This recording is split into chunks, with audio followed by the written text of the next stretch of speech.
gonna start the stream now. Okay. Hi, everybody. Welcome to our special presentation with Google tonight as we watch a webinar about launching your game with Google Ads.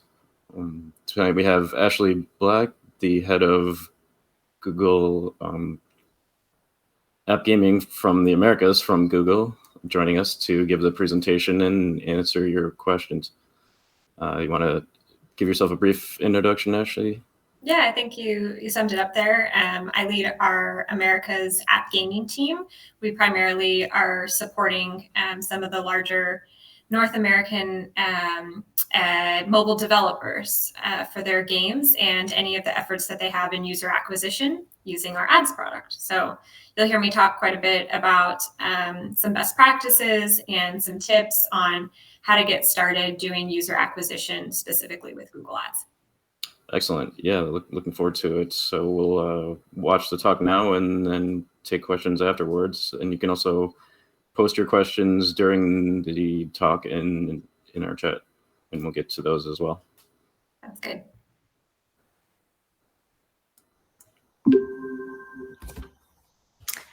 Hi, my name is Ashley Black, and I am the head of app gaming for the Americas within our Google Ads organization.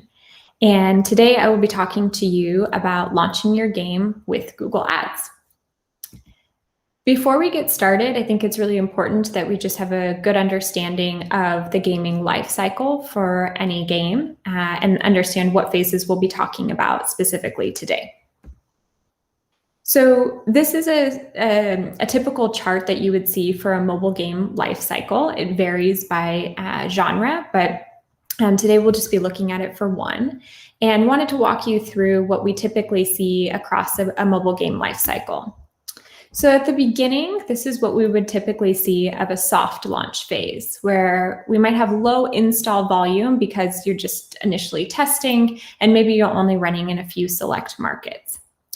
This larger peak is typical of a hard launch, where you might see a big burst of installs.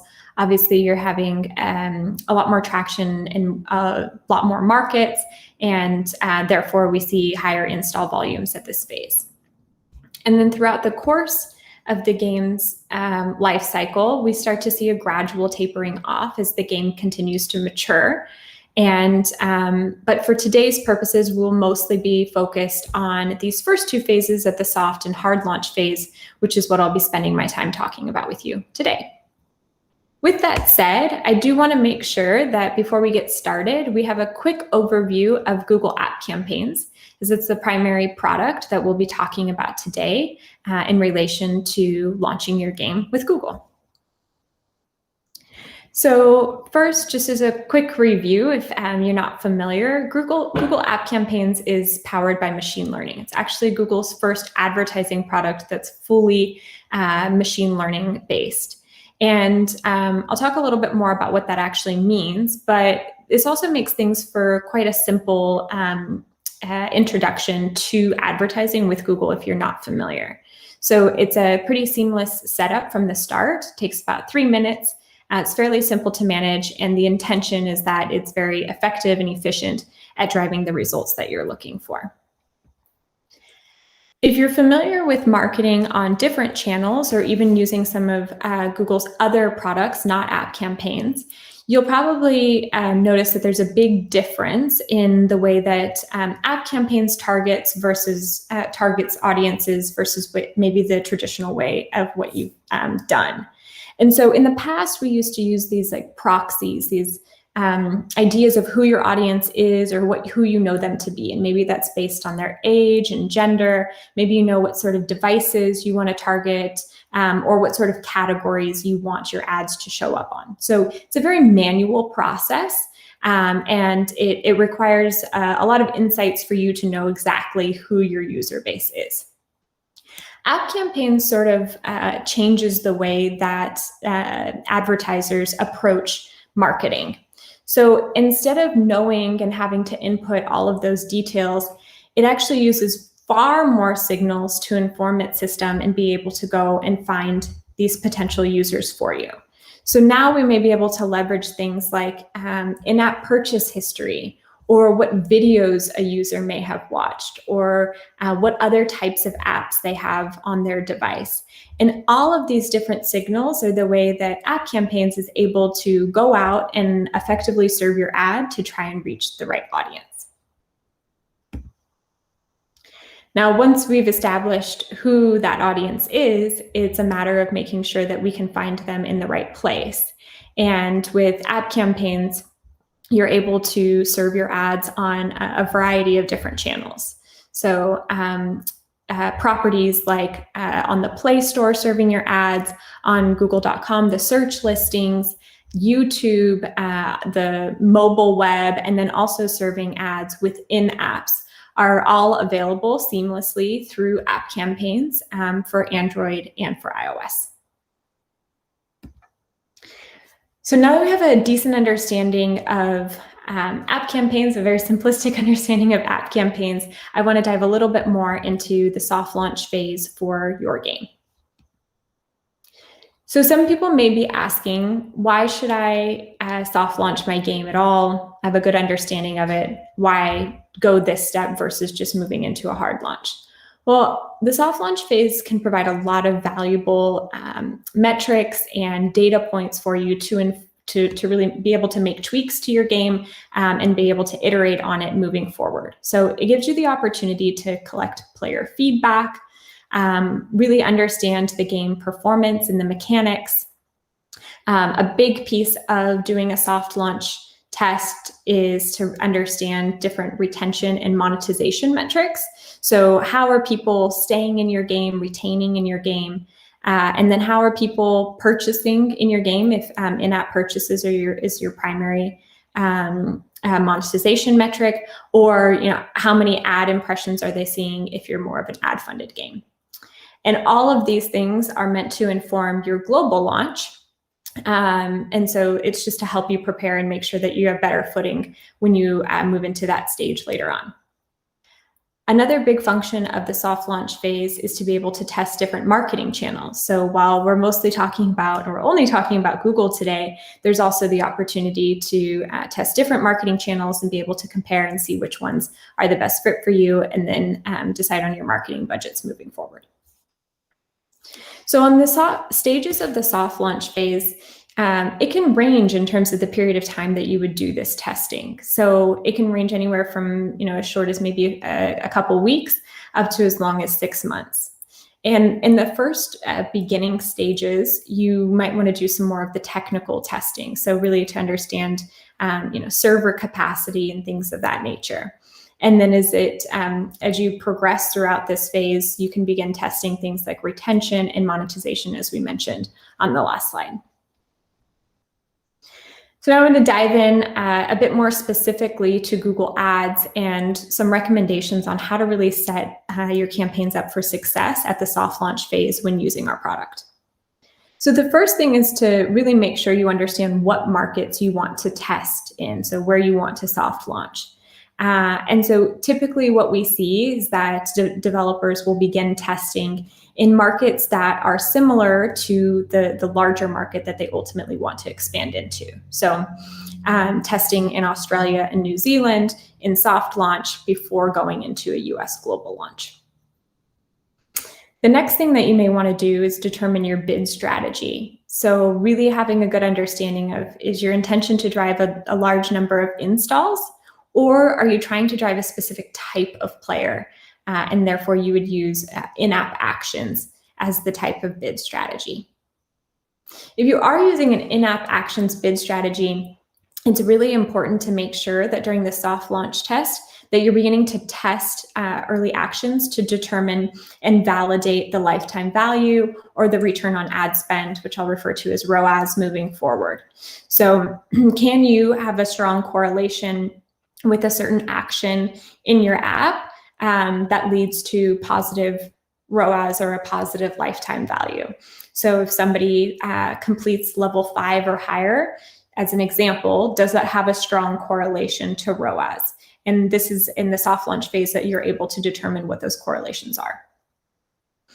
The next thing that I encourage everybody to do at the soft launch phase is really to set up different ad groups within your campaigns to begin testing different creative themes. This is a great way to understand what's resonating with your audience and what's not, so that you can fine-tune those when you actually move into global launch. Just a quick checklist on the soft launch. After that phase of a few weeks to a few months, you should be able to walk away and have a good understanding of what your retention rates are at varying days. So at D1, D7, D30, do you have a good understanding of what the retention of players was and or what your ROAS metrics were at those days? Also, it's a good opportunity to understand which players and what the ratio is of players to payers. So again, more to inform your bid strategy and overall, budget metrics. And then more on the technical side, how sticky is the game itself, and how are you able to retain your users, and how are you making sure that they're not churning out too early? I had mentioned earlier that this is also a good opportunity to understand server load of your game, and if you have the capacity to do so when you expand into global launch. One of the last things here, which is really, really critical, especially when we're talking about user acquisition, is just making sure, is my cost per installation less than my lifetime value and or my ROAS targets? It's really important to make sure that you're backing into the right numbers to inform your global launch strategy. And then, as I mentioned earlier on, this is also a good opportunity when you're testing different marketing channels to understand how you're ultimately going to allocate your budgets moving forward into global launch. So that was the soft launch phase. The next phase that I'm going to take you into is pre-registration. And this may be something that a lot of developers are not as familiar with, but it's actually something that's a little bit unique to Google, as we do have our Play inventory for our Android users. So this is something where we're able to, if you're developing for Android, you're able to leverage both on the Play Store, but also through Google Ads. So it's important to note that over 6,000 apps get released on Google Play every day. So you can imagine the saturation as a user and how hard it must be as a developer to really make sure that your app stands out from the day that it launches. So how do you actually go about doing that? And one of the ways that you can do that is through pre-registration, which allows users to have increased awareness of any future game launches that you may have. And you can see that there's some very large mobile developers who are using this as a strategy to really fuel a high number of installs on day one. So the way that it works on the Play Store, because it's a free feature available to you on the Play Store, but it's also a way that you can use Google Ads to make sure that you're funneling more of these pre-registrations, which I'll get into in a minute. So within the Play Store, it's pretty easy to set up. You can create a public store listing with the call to action to pre-register for an upcoming title. The user gets a push notification once the title is available within their specific country, and you as the developer are able to track the number of pre-registrations that ultimately converted into installations within the Play console. Within app campaigns, it functions very similarly to running any type of user acquisition strategy, where you would set up a campaign, a slightly different call to action, which is pre-register as opposed to install now. And the user has the ability to select to pre-register. And again, they get a notification once your game actually launches that they can then install. Some of the key benefits of doing this is that, one, you can treat these audiences a little bit differently. So for the users that pre-registered, they wanted sort of that early access in knowing when your app was available. You can engage with them a little bit differently. You can reward those type of core fans earlier on. We also see higher D1 and D7 volume of installs. If people are signing up to be notified early on, you can expect that those people will likely install on day one, which is going to boost your install rates the day that you launch, which as a result can have the impact of faster top chart rankings and faster search rankings as well. That was pre-registration. And now I'm going to talk to you about global and the hard launch phase, which is moving down in the life cycle of a game launch. So because we've already talked about app campaigns quite a bit and gone into detail about how that product works, I'm going to dive straight into some best practices for Google Ads at global launch. And I use global and hard launch interchangeably. So one thing that's really important to do when you're setting up your campaigns for a global launch is to ensure that you have different campaigns per geo or operating system. And the idea here is that a user from Germany may be of different value to you than a user from Brazil, let's say. So we want to make sure that your bids are set up appropriately for those two specific markets. Similarly, an iOS user may be more valuable to you than an Android user, and therefore you may be willing to bid higher for an iOS user. And so we encourage you to set up different campaigns to make sure that you can set those bids and budgets accordingly. As we talked about in the soft launch strategy, it's also important to make sure that you have a good understanding of what your bid strategy is going to be at the hard launch. So do you want to drive a high number of installs, or are you looking for a specific type of player and therefore you want to use the in-app actions campaign?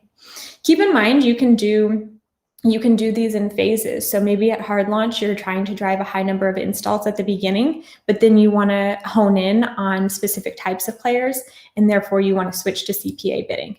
That's fine to do, and just make sure that you have a solid understanding of what your strategy is there.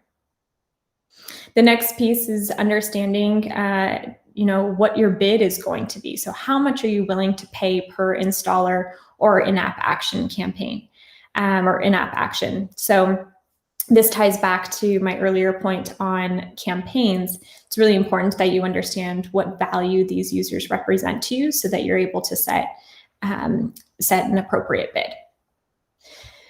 In terms of establishing your budget and how much you're willing to spend on per day, we get this question all the time. Well, how much should I be spending? What's the right amount that I should put into this? And ultimately, it's a hard question to answer. I'm actually going to do a double click on this on the next slide to help you understand how you should start to think about this question. And the next thing is, you may remember from the soft launch phase, is that this is your opportunity to create different ad groups, which is a layer below your campaign, to really start testing your different creative themes. So you did a lot of testing in your soft launch phase, but you're also going to continue that testing at your hard launch. And to be honest, you're going to continue to test it throughout the entire life cycle of the game. So getting back to the question of how do I know how much to spend? Well, I always hate it when people tell me this, but it depends. So you do need to ask yourself a few questions to determine how much you want to invest in your UA strategy. So one of the questions you may consider asking yourself is, do I just want as many installs as possible? If that's what your goal is just high number of installs, then that's going to determine how much you should be spending in your budget. And it's likely, if you want to just as many as you can get, that your budget would need to be relatively high. If you have a target number of installs, so you need to reach X number by a certain date, then it's a little bit more of a math equation where you can start backing into that number based on what your CPI bid is. Another question that, if you're very ambitious and you want to make sure that you're hitting the top charts on installs on the Play Store or the Apple Store, then I think that that's a similar answer to the first question of, well, then, it's going to have to be a pretty aggressive strategy there, but that's something that you should take into account in terms of what your goals are and how they align with your investment strategy. If you have a game that requires multiple players, then again, you're going to have to make sure that you're getting high volume of users to make sure that that gameplay can exist and can survive.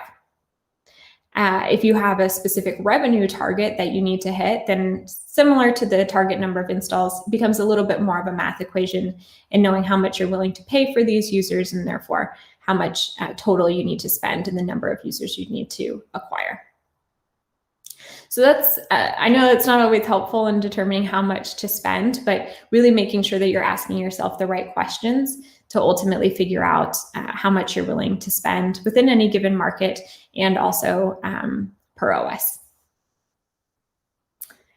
The next thing that's really important in considering is understanding what sort of creative assets you should test. So within Google App Campaigns, you can set up varying different creative assets. And the intention here is that all of these different sizes means that you get access to different placements and different types of inventory. So one thing I would call out here is that you wouldn't want to just, for the image assets, for example, on the left side, you don't just want to focus on creating 20 square image ads, because that means that you're only going to serve on a certain type of inventory. Instead, it's really important to make sure that you're covering all of these types of asset types to ensure that you're getting placement on all different types of inventory. The same thing goes for video. If you're only uploading portrait videos, then there's a good portion of, let's say, YouTube traffic that you may be missing out on, which might predominantly use landscape format. So it's really important to make sure that you have all types of asset sizes available within different creative themes to make sure you have the right testing mechanics in place, but also you're getting the right amount of coverage. One thing that I would encourage for game developers specifically is to upload HTML5 assets. Sometimes these can be referred to as playable ads, where this actually it's an ad format, but it gives the user the opportunity to play your game. A lot of times this ad asset runs in other apps, in other app games. And so it's a signal that it could be a really good audience. And so this is a really great asset type to make sure that you're prioritizing. And then thinking about what kind of creative themes to test. This particular example isn't for games, but I think it does a really good job at thinking about different audiences and different use cases for creatives. So we see this is for the app Headspace, which is a meditation app. And in the first ad group, they have the theme around meditation for sleep. So that's intended to target a different kind of audience, an audience who's concerned about their sleep and therefore maybe looking for an app to help them with that. Whereas the second theme that they're testing is tapping into an entirely different audience, which is using a meditation app to manage stress. And so this is a different user type that they may be going after, versus the third just being more generic and highlighting the app features itself and reaching maybe a more general audience. So the same applies for games and thinking through what are the different functions of my game and who are the different users who may be playing it, and making sure that you're speaking to those audiences accordingly.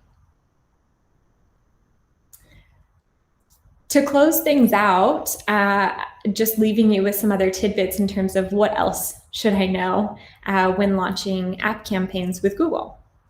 I'll start with some of the don'ts, and I haven't gone into too much detail about them today, but I'll cover these quickly. Some of the don'ts include adjusting your bids and budgets and creatives too soon.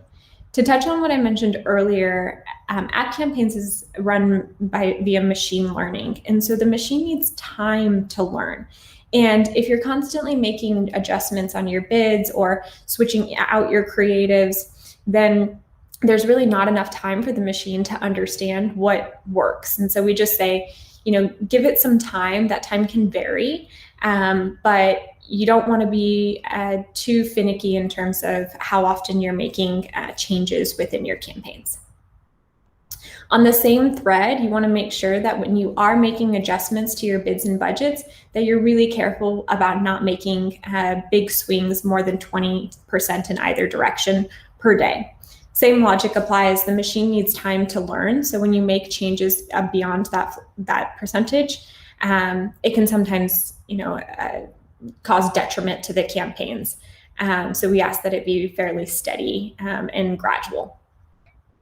The other thing that I would encourage you not to do is to compare marketing channels right away. So it may be, you're seeing really positive results on another channel, and therefore you want to make adjustments to another. But, by the nature of machine learning, Google might take a little bit longer to catch up, and long-term may have a longer LTV than maybe some other channels. So it's just really important to make sure that you're looking at the long-term view and not just the short-term. Similarly, you want to make sure that you make sure that you're not comparing each market to each other. So while you may be running in the US and you want to expand into Korea, those markets are not necessarily equal. So you have to sort of approach a new market with a new strategy and new eyes. And then the last thing I would say on the don'ts is please don't apply one game's learnings to any new game launches. Most of the time, these games will be unique from one another. So while you may be able to take some learnings, it's really important to sort of take this whole soft launch to hard launch approach for each new game. To wrap up on some of the do's, we didn't talk about attribution, but it's really, really critical that you have the proper attribution in place before you get things going. And walking through the Google Ads campaign setup, you will learn all about how to set up attribution. I do encourage you to test new creatives every few weeks and making sure that you're keeping things fresh and that you're testing out new audiences and different strategies. I also encourage developers and UA teams to test out new in-app events, especially if they're not having success right away, and really understanding how there's a correlation with what somebody's doing in the app with what your ultimate goal is. So, trying testing out if somebody levels up, if they make a purchase, or if they reach a specific level, and really making sure that you understand how those correlate to your end goal. And then one thing to go a little bit, similarly to the don'ts is with the do's, make sure that you're localizing your ads and your games when you're exporting into any new market. To use the same example before, if you have a game that you've developed for the US market and you want to take it to Korea, it's not enough to just translate your ads. There might be things in the game, like cultural differences, that don't necessarily resonate with a different market. So it's really important to take that lens when you're exporting into any new countries. And then the last thing I'll leave you with is making sure that you go through this process every time you have a new game launch. So really making sure that you have a solid understanding of your user base and how your game could perform, and taking all of these best practices into mind. With that said, I'll turn it over to see if there are any questions today, but thank you so much for having me. And thanks again.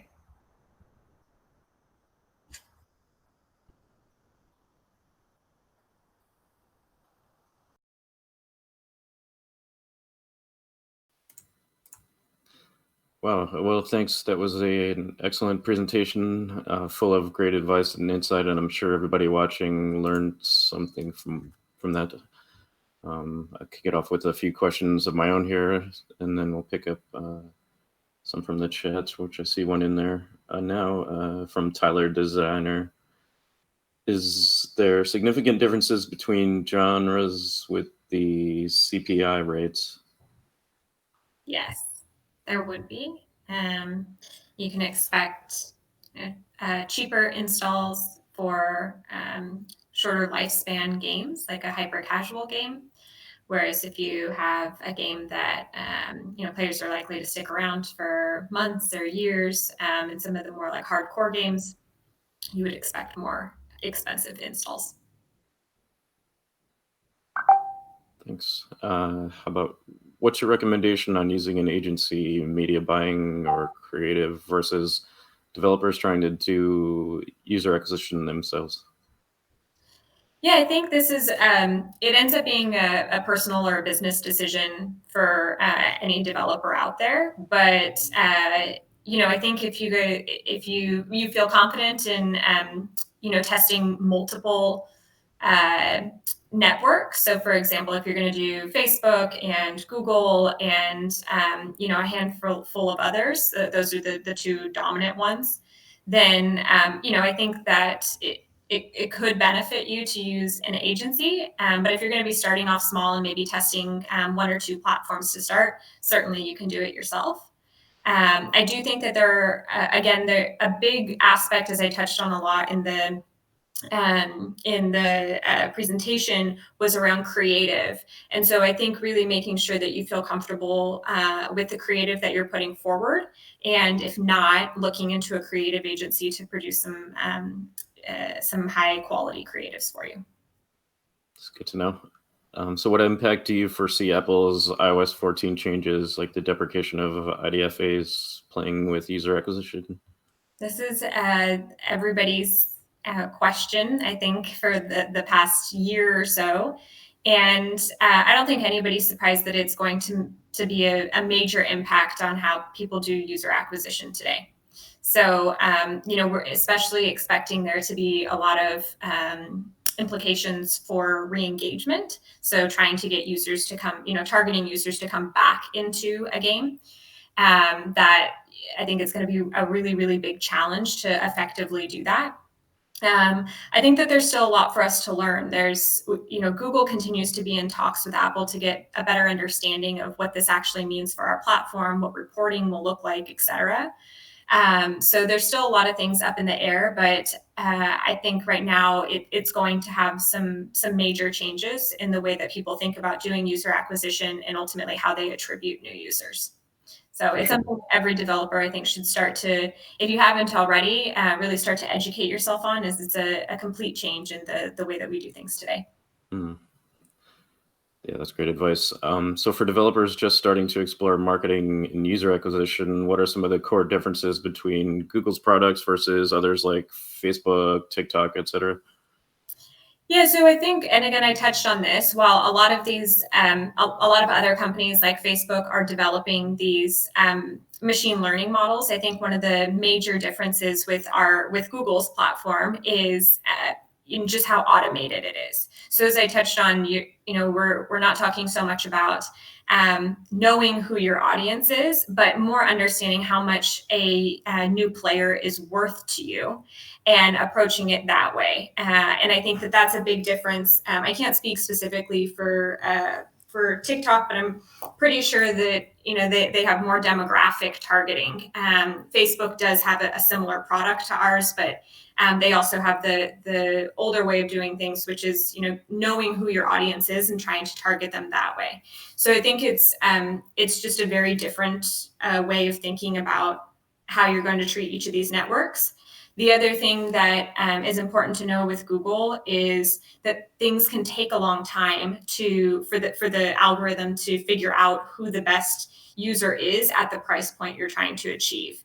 Again, because it's all based on machine learning, it can take anywhere from 2 to 3 weeks to be able to go and find the right audience for you and then deliver it back at the cost that you're looking to. So I always tell developers who are starting with Google, be patient. It does work out, but only if you have patience, where you may see a faster ramp up on some other networks. That's fair. We did have another question from chat, which is there a minimum user acquisition budget to see useful results given the overall market saturation? Small developers often have pretty limited marketing budgets. Yeah, it's I think that this is honestly a little bit of a challenge for some smaller developers, because we do need a decent amount of volume, again, for the machine to actually get enough results to understand where it can be effective. I think it depends. If you have concerns initially, it could benefit you to start off in a smaller geo or in a smaller country to see if you can get enough conversions. There's I won't go into all the details here, but there's a certain number of conversions that you need per day in order for the algorithm to really kick in and learn. And that'll ultimately be a combination of how much you're willing to spend on a daily basis, and then also what your either cost per install or cost per acquisition or cost per action is. So there's no minimum, but you may see that you see a lot of ups and downs in the performance at a smaller budget, as opposed to having a larger one and then being able to build out some consistency. Gotcha. Maybe related as another question is from Tyler, the designer, again, is we've had significant drops in organic user acquisition and visibility from the Play Store after we wrap up a Google Ads campaign. Any thoughts as to why that might be? That's interesting. I haven't heard that question before. The only thing that I can think of is that when you're running any sort of ads campaign, you're also effectively, you're marketing, you're bringing awareness. And so with that awareness, you could be driving more organic installs. And once that awareness stops, then there's fewer of them. But I haven't heard so much that people see a drop in organics when they stop running ads. But that's the only thing I can think of. Okay. And another question, for this one from Classic Steam.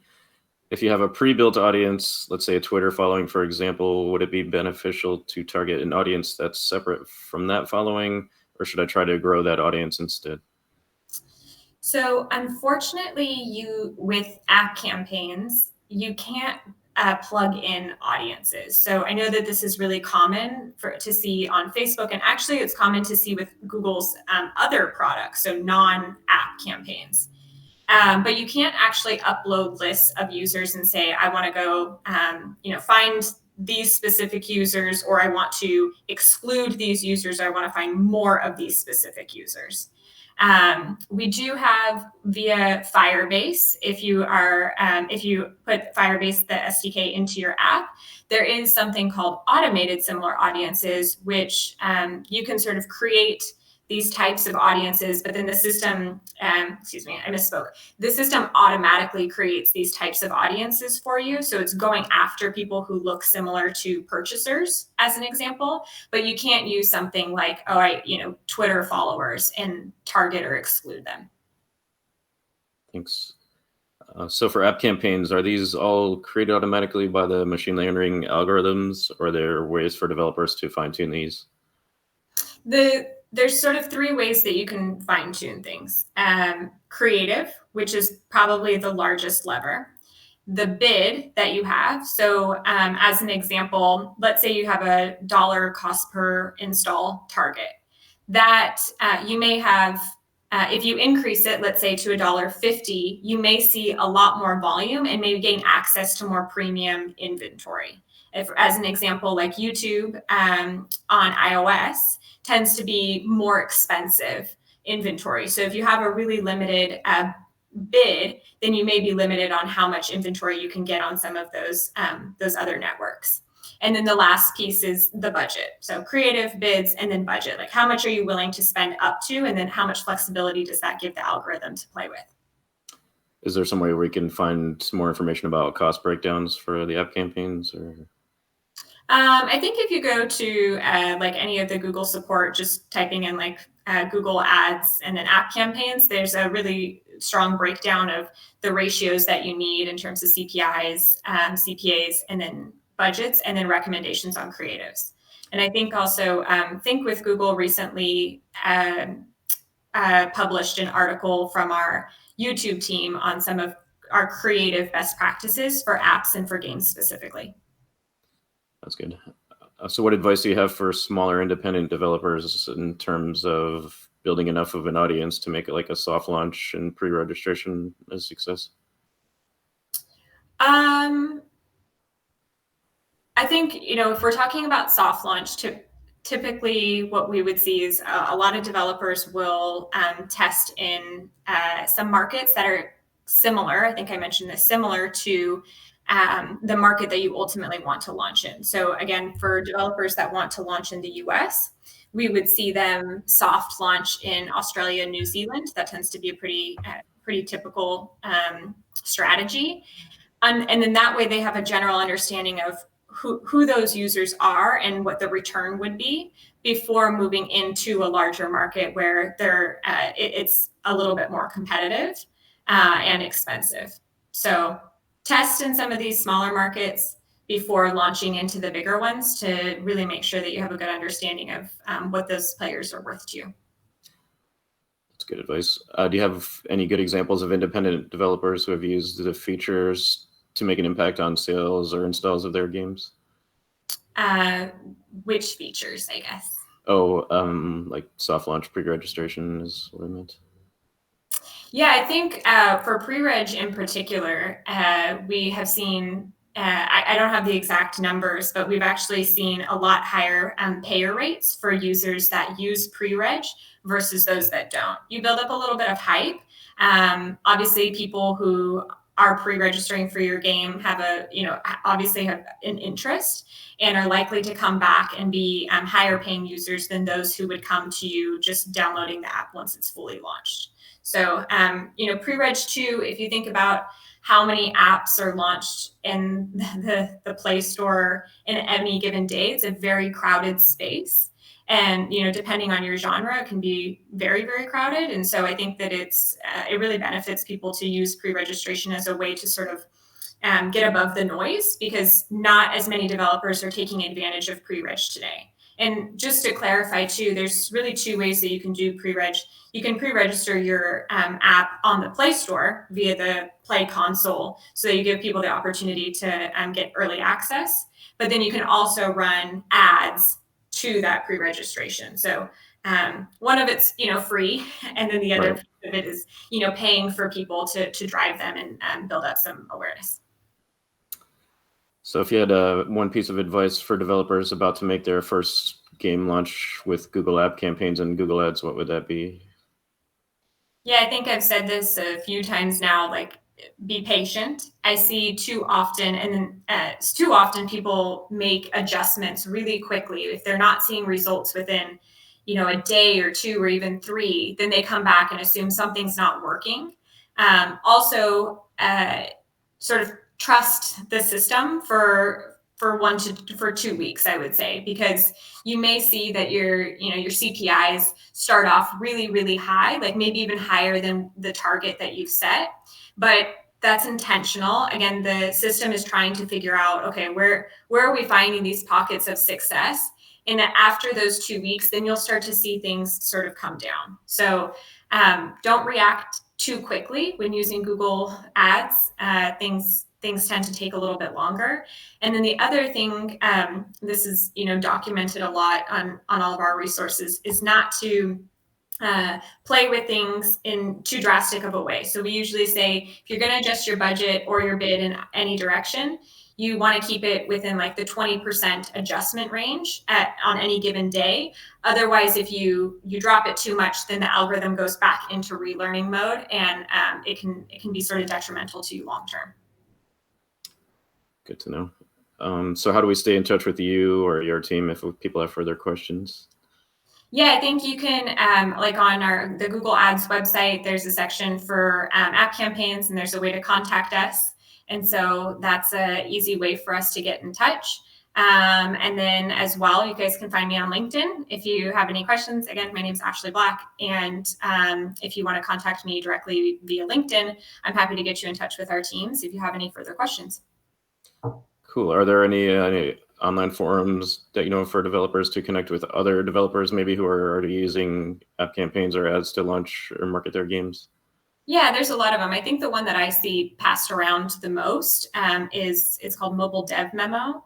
And that one has a lot of forums on like how to get started with UA, but then also goes into some more, I guess, like sophisticated conversations if you find yourself being at a later stage. It tends to be a pretty good format to check in and see how things should be done, and also connect with other developers. That's great. Thanks. So do you have anything else you want to say before we sign off here? No, I think I've probably spoken enough at this point. So that's it. But I hope this was useful for everybody. And again, if you need anything, please reach out. We hope to work with you someday. Great. Yes. Thanks. Thanks so much for your time. We really appreciate it. Of course. Have a good night. You too.